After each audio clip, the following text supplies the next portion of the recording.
Et c'est parti pour une nouvelle vidéo de pronostic tennis cette fois-ci. Et ici, c'est Dams Prono, un parieur pas comme les autres et qui prouve ses bénéfices. Justement, en parlant des bénéfices, je viens de publier assez tard, j'avoue, mais je publie comme toujours à chaque fois, peu importe si c'est tôt ou tard, le bilan de mes paris sportifs personnels sur le mois de juin, bénéfice de 78 € net.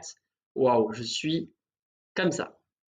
Voilà, très heureux avec la banane parce que franchement, j'avoue que c'est compliqué les paris sportifs, même après 11 années entre guillemets d'expérience, 11 ans que je parie et déjà 6 ans ici avec ma chaîne YouTube à partager mes expériences et mes avis sur les paris sportifs. Je peux dire que quand je finis le mois en bénéfice, même si c'est pas 1000 € ou 10 000 euros, voilà, même quand parfois c'est plus 10 € à la fin du mois, je suis vraiment heureux parce que je sais que c'est compliqué, mais vraiment très compliqué de générer des bénéfices avec les paris sportifs.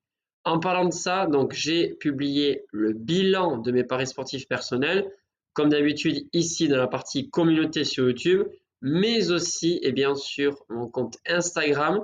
Et en plus de ça, j'ai également posté les résultats du coup des groupes privés. Bien évidemment, il y a le bilan des groupes privés, mon bilan des paris sportifs personnels, mais je pense que je devrais aussi, pourquoi pas, c'est une idée, mais je ne le fais pas assez, faire vraiment un bilan ciblé sur tout ce que je donne comme pronostic ici en public. Voilà, j'ai toujours pris le temps de faire un bilan sur les groupes privés, mes paris sportifs personnels, parce que forcément vous êtes très nombreux à me demander un bilan.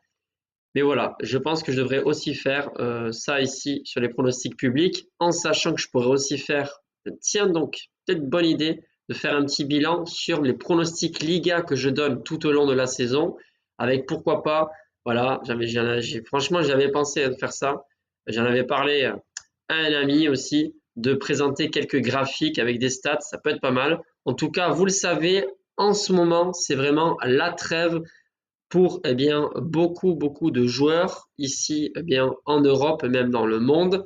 Pas de championnat majeur comme la Ligue 1, le championnat allemand, espagnol, italien, etc. Donc il y a beaucoup moins de contenu, on va dire, facile à faire sur le football. Mais il y a quand même les Jeux Olympiques et j'aimerais avoir votre avis justement sur qu'est-ce que vous attendez de moi pour les prochains jours et les prochaines semaines en attendant la reprise au mois d'août des championnats majeurs et notamment les vidéos spéciales avec la Liga. D'ailleurs, il faut que je reparle également d'une chose assez précise, c'est sur mon site damsprono.com. N'oubliez pas que vous avez accès à beaucoup de choses sur mon site avec notamment mes grosses confiances, mes futurs paris, etc. J'en parlerai davantage sur d'autres vidéos, mais en tout cas pour les nouvelles et les nouveaux, sachez-le, sur mon site damsprono.com, je poste régulièrement les paris donc de bonne confiance et notamment mes paris sportifs personnels. Aujourd'hui, vous l'aurez bien compris, on va parler uniquement de tennis, mais avant ça, je compte sur toi comme d'habitude avec le petit pouce qui fait du bien et qui encourage énormément, même si c'est vrai que là récemment, nous les youtubeurs, que ce soit des petits youtubeurs comme moi ou des grands youtubeurs, on a perdu beaucoup de vues là ces dernières semaines et ces derniers mois, notamment peut-être dû à la crise. Mais voilà, c'est comme ça. Moi, en tout cas, je fais surtout ça par passion, vous le savez. Et voilà, le moindre petit commentaire ou un pouce, ça m'encourage énormément. Allez, bref, parlons peu, mais parlons bien, les amis. On va passer au pronostic tennis. On va se concentrer pour jeudi 18 juillet. Donc aujourd'hui, le premier pronostic, c'est sur la TP 500 d'Hambourg. Donc sur terre battue. Non, c'est pas le Roland-Garros, c'est bien à Hambourg. Et on va se concentrer sur l'affiche entre Arthur Fils et Laszlo Djere. Alors attention, certes le français est favori, il a fait un super parcours à Wimbledon, huitième de finale, il a bien joué sur le tour précédent avec sa victoire 2-0, mais attention, il y a un joueur aussi expérimenté en face qui a atteint d'ailleurs la finale sur ce tournoi l'an dernier. Je pense vraiment que le match va être accroché. Je pense qu'Arthur Fils peut vraiment sortir vainqueur de ce duel. Il a vraiment les qualités pour, mais attention à l'expérience du Serbe. Je pense donc que ce match sera accroché à tel point que les deux joueurs, je les vois remporter un set. Donc les deux joueurs remportent un set dans le match et la cote est belle. Elle est de 2,10. Ensuite, ah oui, j'ai oublié aussi, il y a Nadal qui va faire son retour, qui affronte Cameron Norrie dans la journée, si je ne me trompe pas. On va basculer sur la journée du vendredi 19 juillet. Oui, dernier jour de la semaine. Les amis, je vous ai pas dit, je vais être en vacances. Vendredi soir, je suis en vacances et ça va me faire un bien fou, les amis. Vous ne pouvez pas imaginer. Enfin bref.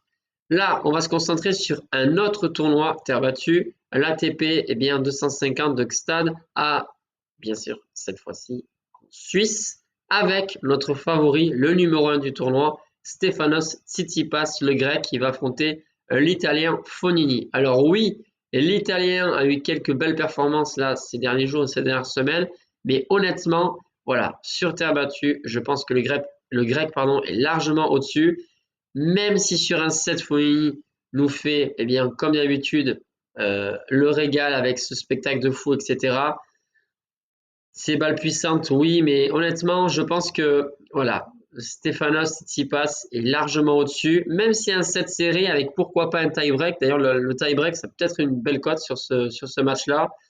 Voilà, je pense que le grec va s'imposer et cette fois-ci, je vais donner un score exact de 7-0 pour Tsitsipas.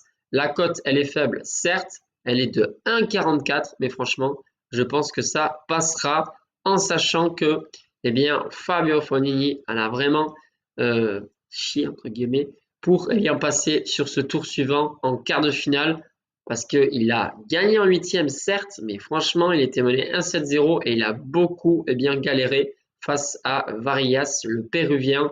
Donc honnêtement, je pense que là, il n'y aura pas match face au Grec. Ça, c'était mes deux pronostics tennis. Les amis, on croise les doigts, bien sûr, pour les Français qui sont toujours en lice avec Quentin Alice et Hugo Humbert. Je pense que Quentin Alice a vraiment un coup à jouer. Mais voilà, on verra bien. Toujours, c'est le tennis. Avec les Français, on est presque toujours déçus. Donc, voyons voir ce qu'ils vont faire. Mais voilà, je m'attends pas non plus à des grosses surprises et un très très bon niveau de jeu. Pourquoi pas d'Arthur Fils parce que là, il est en confiance. Et voilà, on va vraiment croiser les doigts et espérer. C'est tout, point barre. Les amis, je vous souhaite une excellente journée et je vous dis à très vite pour de nouveaux pronostics. Bye!